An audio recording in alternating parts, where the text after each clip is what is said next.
और शाहजहाँपुर में लोक निर्माण मंत्री जितिन प्रसाद ने ददरौल विधानसभा क्षेत्र के ग्राम धनौरा गांव में पुल का शिलान्यास किया। इस दौरान वित्त मंत्री सुरेश कुमार खन्ना, सहकारिता राज्य मंत्री स्वतंत्र प्रभार जेपीएस राठौर उपस्थित रहे। बता दें कि करीब 21 करोड़ की लागत से पुल का निर्माण होगा। ये पुल ददरौल और तिलहर विधानसभा क्षेत्र को जोड़ने का काम करेगा। उस क्षेत्र का कायाकल्प हो जाता है और आज शाहजहाँपुर जनपद के ददरौल विधानसभा में मुझे यहाँ माननीय सुरेश खन्ना जी और माननीय जेपीएस राठौर जी के साथ यहाँ सौभाग्य प्राप्त हुआ है। इस क्षेत्र के लिए एक सौगात, ये सेतु मील का पत्थर साबित होगा। आने वाले समय में इस क्षेत्र के विकास में बहुत बढ़ोतरी, इस क्षेत्र में जो बाढ़ और जल भराव होता है उससे आवागमन ठप हो जाता है, उससे दूरी होगी।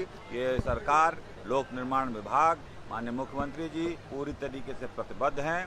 इस शहरों में तो विकास होगा ही, मगर हमारे ग्रामीण अंचलों तक इंफ्रास्ट्रक्चर वर्ल्ड क्लास बनाएंगे, सेतु भी और सड़कें भी। धन्यवाद। के बीच में जो पुल का शिलान्यास हुआ है वो इस पूरे क्षेत्र के विकास को नया आयाम देने वाला है और खास तौर से निगोही क्षेत्र के लोग जिनकी तहसील तिलहर पड़ती है, निगोही क्षेत्र के लोग जिनको बराबर इधर आना पड़ता है और इस क्षेत्र के लोगों को जो निगोही जाना पड़ता है